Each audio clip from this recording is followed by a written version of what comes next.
Bharat private ITI कंसो Mau के online classes में आप सभी बच्चों का हार्दिक शुभकामनाएं।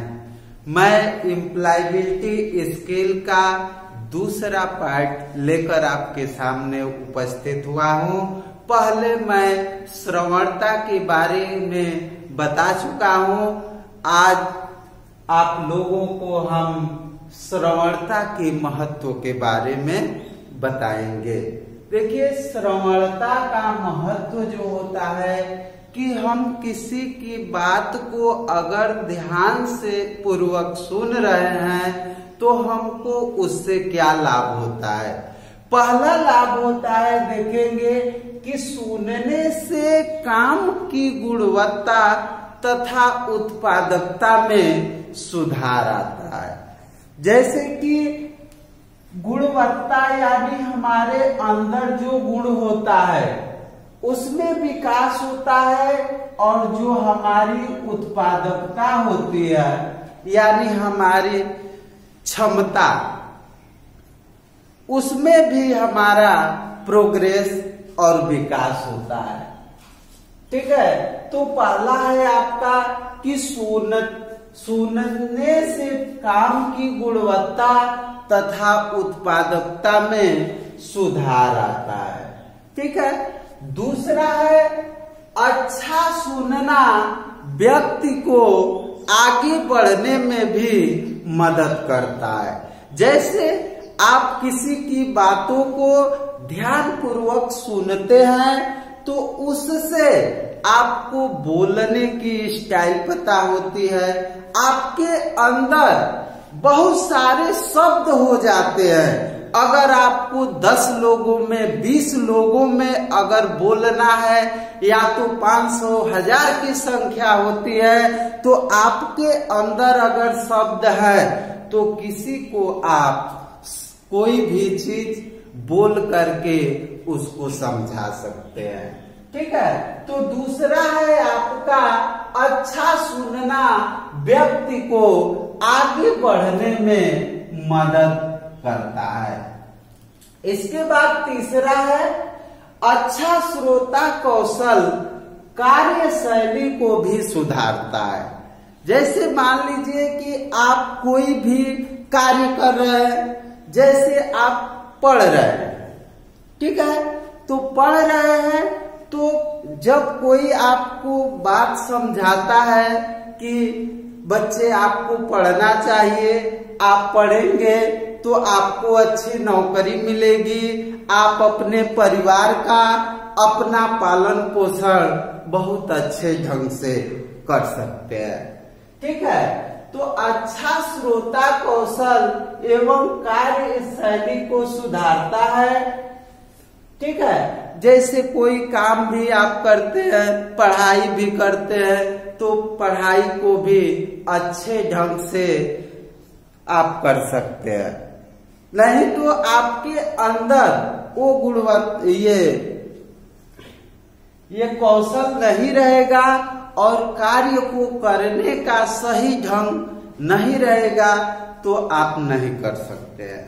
जैसे आप कोई भी किताब का चैप्टर पढ़ना है तो उसको सीरियल जैसे क्रम वाइज आपको पढ़ना चाहिए। ये नहीं कि आज हम पढ़े तो पहला चैप्टर पढ़ लिए, 2 दिन बाद या कल पढ़े तो हम क्या किए कि 5वां चैप्टर पढ़ लिए। तो उससे हमारे अंदर जो क्षमता होती है वह घटती है और हमको उसकी पूर्ण जानकारी नहीं मिल पाती है। इसके बाद चौथा है अच्छी श्रवणता व्यक्ति को के वाक शैली को भी सुधारती है। जैसे मान लीजिए कि अगर हम किसी की बात को अच्छे से सुनते हैं तो देखेंगे कि कहीं पर कुछ भी बोलना होता है तो हम बोल सकते हैं। क्यों बोल सकते हैं कि जब किसी की बात को हम सुने रहते हैं उसमें अच्छे अच्छे वर्ड हमारे मस्तिष्क के अंदर आते हैं, और जहां पर हमें उसका इस्तेमाल करना होता है हम आसानी से उसको इस्तेमाल कर सकते हैं। ठीक है, तो यह है अच्छी श्रवणता व्यक्ति के वाक, यानी वाक का मतलब ये होता है बोलने का तरीका। ठीक है, तो बोलने के तरीकों में आपका धीरे धीरे सुधार आता है। इन सभी लाभों के होते हुए भी हम क्या करते हैं कि सुनने पर अपना ध्यान नहीं लगाते हैं। ठीक है, हम अपनी बातों को सुनने पर ध्यान नहीं लगाते हैं। हमारे यहाँ बहुत से लोग ज्यादा बोलने में माहिर होते हैं, सुनेंगे कम बोलेंगे ज्यादा। जैसे देखेंगे कि कक्षा में पढ़ाए जाने पर लोग क्या करते हैं कि अध्यापक की बात को ध्यान से न सुनते हैं, आपस में बातें करने लगते हैं। तो हमें ये सब होते हुए बातों को हमें अच्छी तरह से सुनना चाहिए। आज के बिजनेस वर्ल्ड में देखेंगे कि बहुत ही कम ही श्रोता होते हैं जो कि सुनते हैं, ज्यादा बोलने में माहिर होते हैं, तो इससे हमारा विकास बहुत कम हो जाता है। इसके बाद हम पढ़ेंगे श्रवणता के प्रकार। देखिए, श्रवणता के निम्न प्रकार होते हैं, यानी सुनने के कई प्रकार होते हैं। देखिए, पहला जो होता है आपका सक्रिय श्रवणता होती है। सक्रिय श्रवणता यह सबसे अच्छा प्रकार होता है। इसमें हम शारीरिक और मानसिक दोनों तरह से सक्रिय हो करके हम किसी की बात को सुनते हैं, तो उसे हम सक्रिय श्रवणता कहते हैं। इसमें देखेंगे कि शारीरिक और मानसिक। शारीरिक का मतलब होता है हमारा शरीर भी सही ढंग में होना चाहिए, और हमारा जो मानसिक है यानी दिमाग, वो भी सक्रिय होना चाहिए।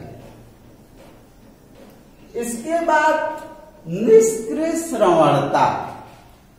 निष्क्रिय श्रवणता में होता है क्या कि हम किसी की बातों को सुनते तो हैं, लेकिन हमारा ध्यान कहीं और होता है, जिससे कि हम बोलने वाले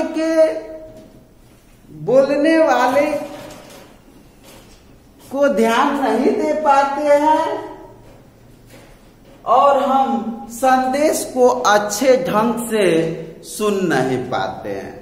जैसे आपको कक्षा में बताया जाता है, आप क्या करते हैं कि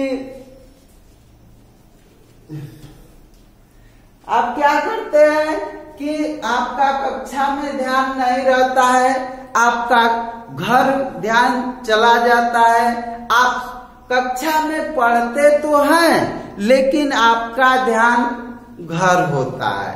या तो ये सोचते हैं हम कि हम जब पढ़ करके जाएंगे तो घर क्या करेंगे, हमको खेलना है कि पढ़ना है। इन सारी तमाम बातों में आप उलझ जाते हैं और आपका ध्यान हमारे पढ़ाने पर नहीं होता है।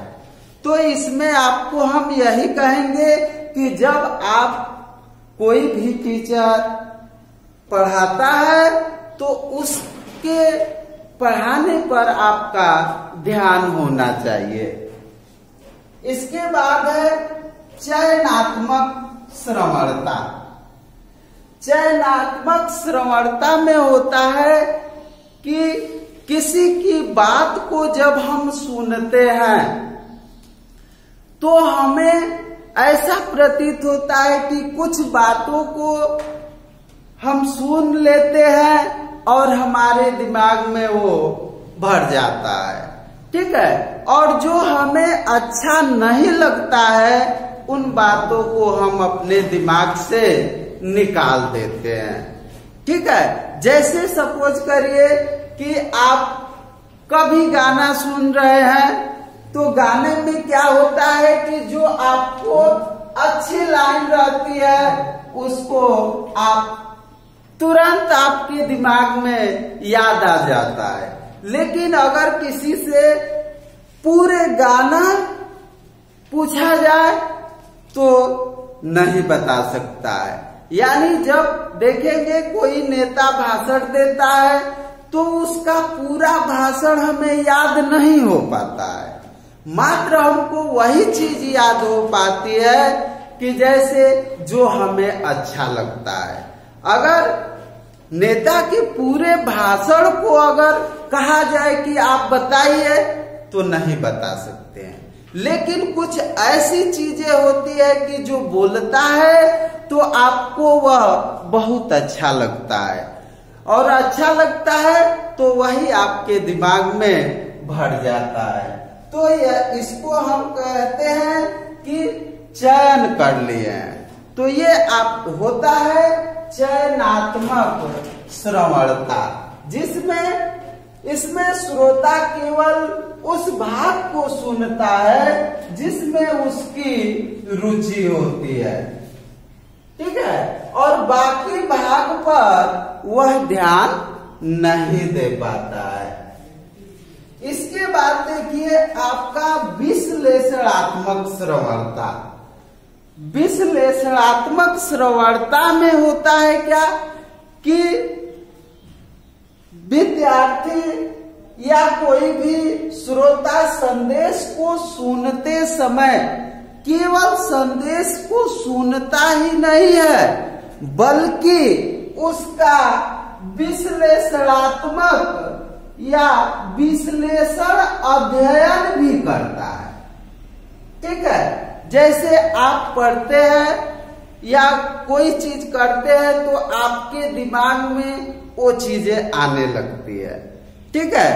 तो सुनते भी हैं और उसका विश्लेषण भी करते हैं तो आपको वो आती है आपकी विश्लेषणात्मक श्रवणता में।